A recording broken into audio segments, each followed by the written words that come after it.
It is my pleasure to welcome you all to the special sessions of the Trade and Development Board. And it is indeed a special session as we celebrate today half a century of excellence that is UNCTAD. 50 years ago, our nation gathered in Jenewa to fulfill a dream. It was a dream, an aspiration to create within the United Nations a very special entity to bring about a just and equitable world that will promote the full realizations of human potential.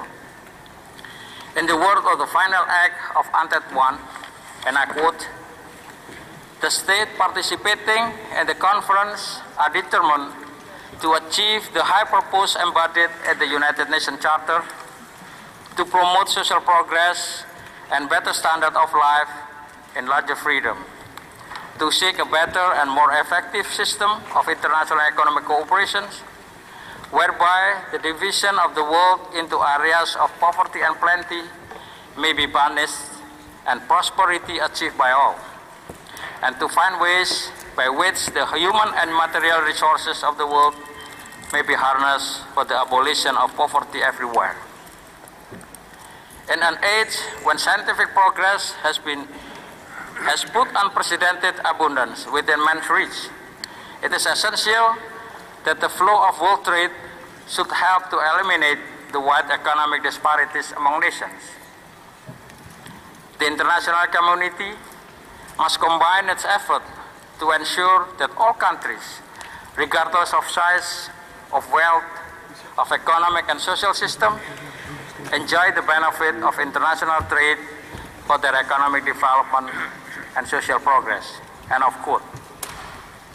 These words are as fresh and as relevant today as they were 50 years ago.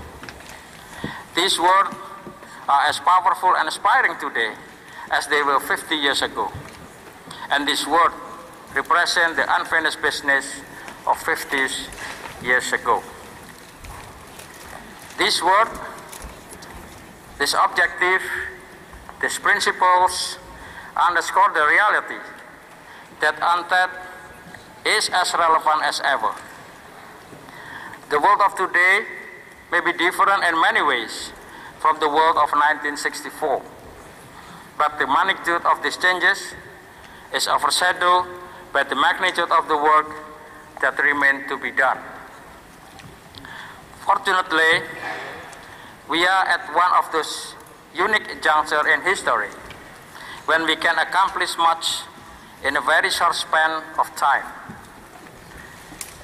In the next 2 years, we at UNCTAD have at least 3 major opportunities: the articulation of the post-2015 development agenda, the 3rd International Conference on Financing for Development, and UNCTAD 14.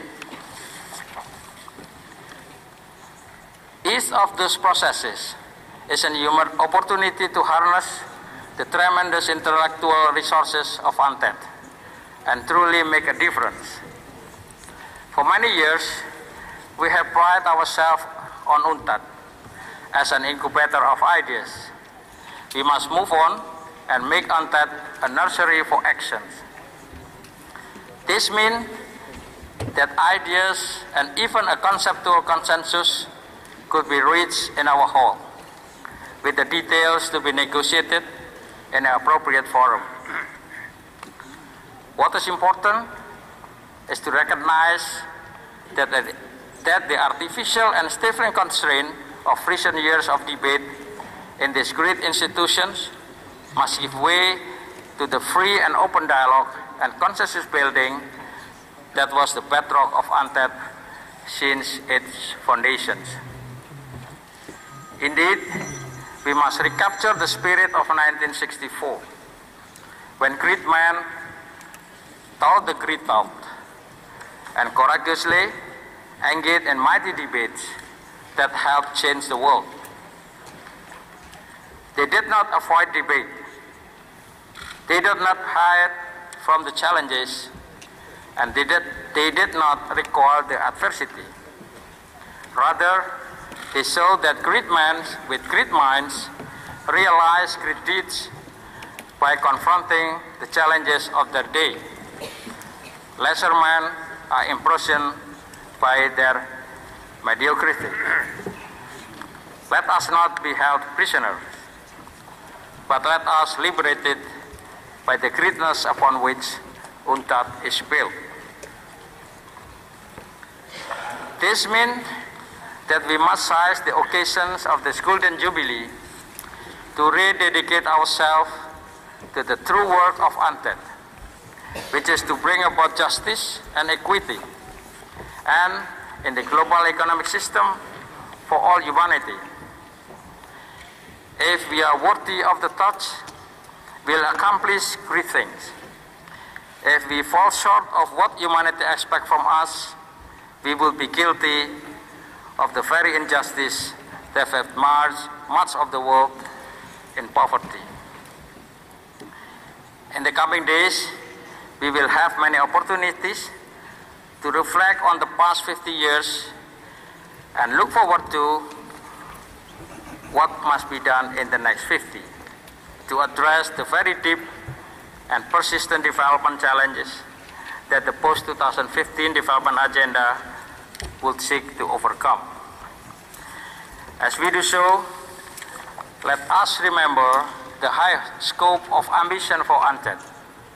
Again, recalling the final act of UNCTAD 1, our predecessors declared, and I quote, "Deeply conscious of the urgency of the problem with which the conference has dealt, the state participating in this conference, taking note of the recommendation of the conference, are determined to do their utmost to lay the foundation of a better world economic order."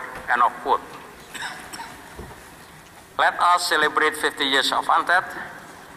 Let us celebrate the challenge of the changing world. Excellencies, distinguished delegate, without further ado, I have the immense honor to give the floor to the Secretary General of the United Nations, Mr. Ban Ki-moon. Secretary General, you have the floor, sir.